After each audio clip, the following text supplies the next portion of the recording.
Good evening, I'm Dr. Fred Rouse, the Real Money Doctor, and it's currently just a little bit after 7 o'clock on Sunday evening, the 19th of April.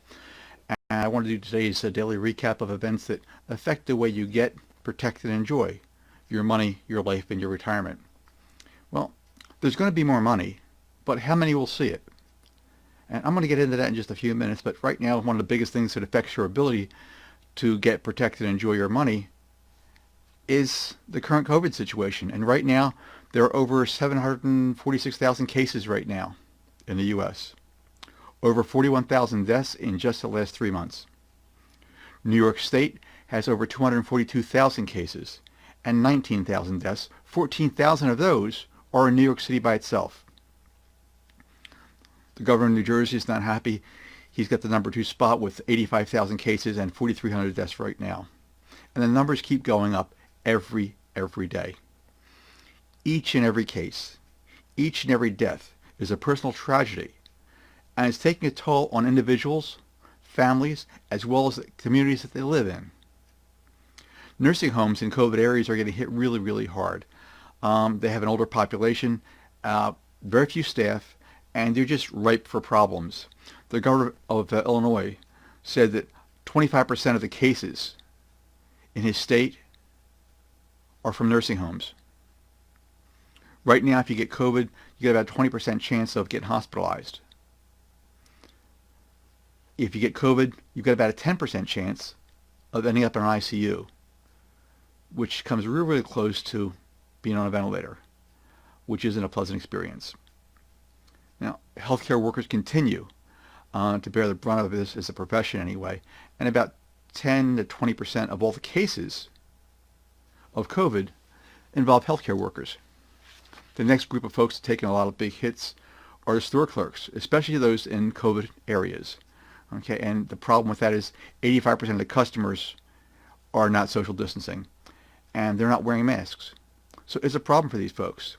The transit workers in New York State, New York City primarily, are dying and have at least twice as many COVID deaths as the New York City Police Department and fire departments combined. Bus drivers in other areas also are also contracting COVID, and they're dying. Again, this is just people not social distancing, not wearing masks. It's a problem. If you go out, you got to wear a mask. You really do. Don't change your behavior because you're trying to avoid infection. Just assume you're infected and change your behavior to avoid transmission. That has been working. The social distancing and the wearing of masks has been working. That's the only reason that the numbers are coming down anywhere.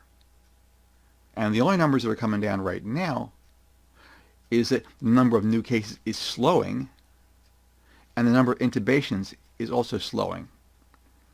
The number of deaths is currently rising. Again, that's a lagging indicator, and that's going to be almost a week or so behind the other numbers at least.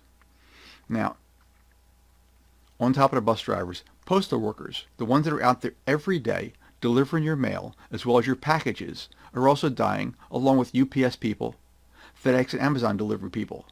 Okay? Anybody who's out there is at risk. Hundreds of workers at food processing plants in South Dakota, Iowa, Georgia, Colorado, Pennsylvania have been infected with the virus and forcing plants to shut down. And we're going to see more of this. There's just no way around it. You're going to see more people getting sick. You're going to see more plants shutting down in the coming weeks.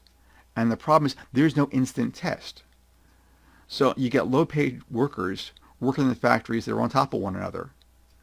And if they get tested, if they finally rise to that level of symptoms that they actually get tested, then it could be another 2, 3, 4 days before they get the results back. How many people did they see before they were symptomatic enough to get a test? And then how many additional people did they see after they were tested before they got the results?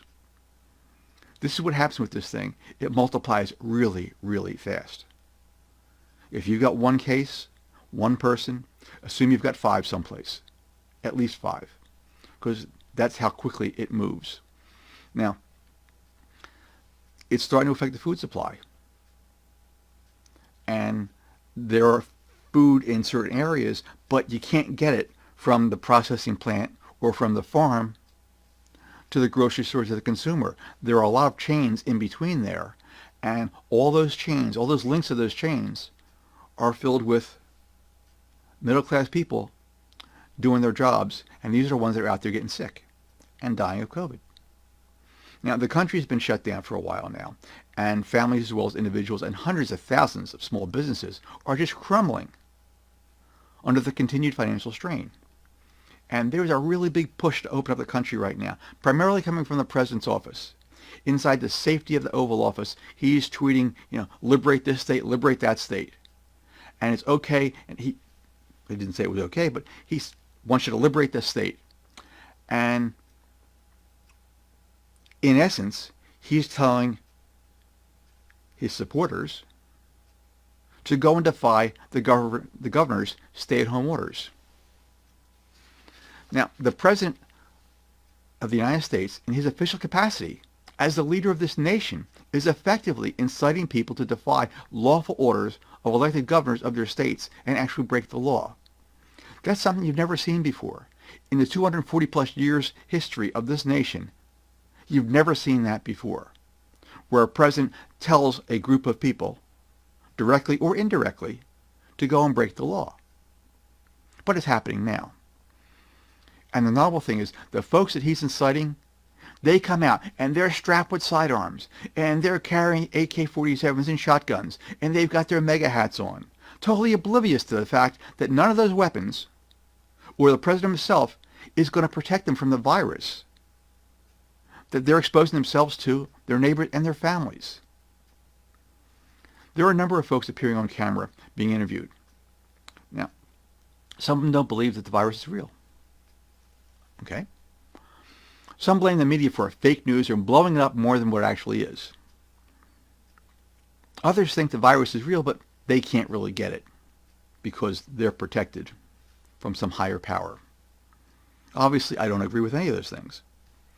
However, it's really interesting in that in the president's liberate tweets, all those tweets he sends out, okay, were directed to states where the president would need to win in November in an election. Now, I've told you before about the puppet masters, and they only have one interest. It's more power and or more money. That's their only concern. Now, the president and the cable talking heads are not going out there into the crowds. No, they're not. They're at home, in their offices. And none of them, nobody gets near any of these people until they've been tested seriously. Now, however, they're very, very willing to tell you or their crowds that they're inciting to go out and defy the governor's order. Go out and protest. It's your right to go protest. Well, the people who are telling you this stuff, the president in the White House, the talking heads on TV, all of them, okay, they're not out there. They're protected. You can't get anywhere near these folks. But they've got all these unwilling people, totally unknowing, okay, all these folks, they've got them all revved up, filled with half-facts and outright lies, risking their lives, okay, and the lives of their families and the rest of their communities for basically campaign rallies that are wrapped up in a phony protest. Now, we can all agree on a very, very basic fact. No governor gets any money or any power from shutting down their state. It doesn't happen that way. The only reason for a governor to shut down a state is to save lives of the residents of that state. If the president wants to open the states, then he should provide what the states need to do that. Where's the testing? If the governors don't have the test, they don't have the supplies to do the test, and they don't have the reagents to process the test, then they can't test. Now, it doesn't matter what flowery White House briefings are going on, and they say, oh, all this testing is available. All you have to do is ask any governor, and they'll tell you it's not. If it was, they wouldn't be in this situation. Ask the ICU nurses. Ask the ER doctors. The testing is simply not available. And you can't shove this off on the states, on the governors. This is a federal problem that needs a federal response. The Defense Production Act needs to be fully implemented. They need one person in charge, okay, so that they can coordinate all these materials and all the supply lines for the parts and the components of the testing to get it all done. Now, in January, since this got started in January, there have been 3.8 million tests done. That sounds really, really good. The U.S. did 3.8 million tests. That's a lovely number. It really is. However, when you certainly understand the fact that the U.S. population is 331 million, then all of a sudden 3.8 million doesn't seem like quite that much. That means the U.S. has tested less than 1.1% of its population. And you're not going to have any type of sustained opening like that. If you have an opening, you're going to have another outbreak. And it's going to come back worse. So we all continue to muddle through as the economy continues to collapse, and the rich continue to get richer, and the poor continue to get poorer. And the middle class have been holding this country together for years, quickly slides down the tubes. It's no particular fun. And so the question of the day is, there is going to be more money, but how many are actually going to see it? The House and Senate leaders are again working with Secretary Mnuchin to get more money. But we already saw what happened the first time. They passed this bill, a $349 billion bill. Mnuchin's wife got her loan application approved with no problems at all. Because she was obviously down and out and she really needed the money. This past week, restaurant chains, Ruth Chris got $20 million. Potbelly, another chain, got $10 million. Some financial guys, they're obviously destitute. Okay, they got money too. That $349 billion cake was eaten up by big business in less than a week. And the small guys are left out there looking for crumbs, and they haven't found too many of them so far. So there's another bill in the works right now. Maybe it'll get approved this week. If it is, that's a nice start. Okay, but the real question is, how many actual small businesses, mom and pop operations, local restaurants, hairdressers, nail salons, auto repair places, wedding and event venues, caterers, small travel agents are going to see any of that money? It'll be interesting. Now remember, all this really affects you. It affects you, or one of your family members, or one of your neighbors, and if it didn't affect you directly, it affects somebody that one of those people knows in one of those small businesses that aren't getting the help that they need.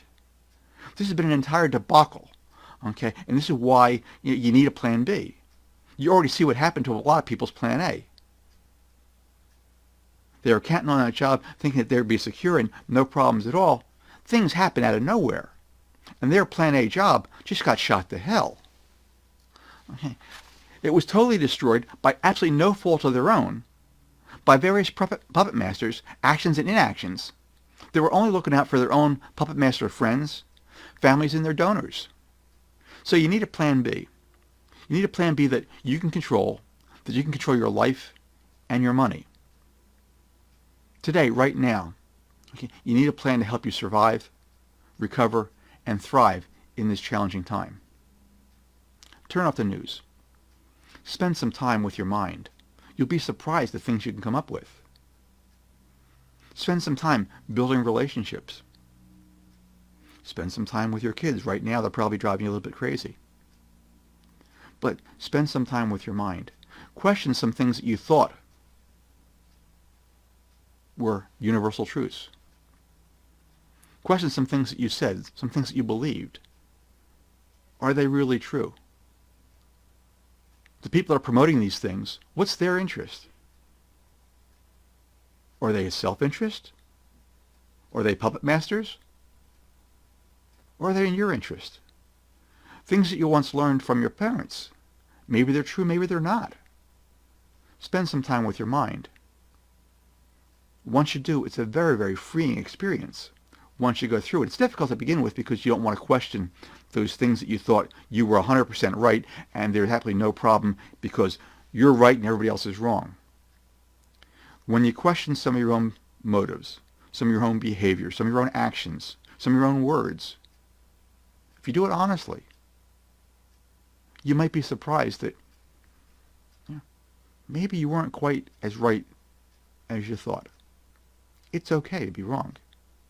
It's okay to make mistakes if you learn from them.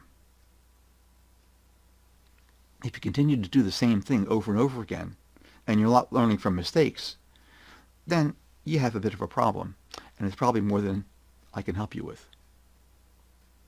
But if you do learn from your mistakes, okay, you're going to see amazing things happen. You're going to have growth that you've never seen before. Personal growth, relationship growth, and eventually money growth. So for now, turn off the news. Spend some time with your mind. I'm Dr. Fred Rouse, the Real Money Doctor, and I'm here to help you get, protect, and enjoy your money, your life, and your retirement. I appreciate you being with me right now today. I look forward to seeing you tomorrow around 7 o'clock. And this video is going to be posted on YouTube tomorrow. And make sure you like and share the channel. And remember, you go on that page on the YouTube channel. There's a link there to a page on one of my sites. And it's got various information on COVID. And so it's got a daily present there. And it's something that I found that was interesting and is there every day for you. So go find out what the present is. Again, it'll be posted tomorrow. I appreciate your time and I look forward to seeing you tomorrow. Thank you.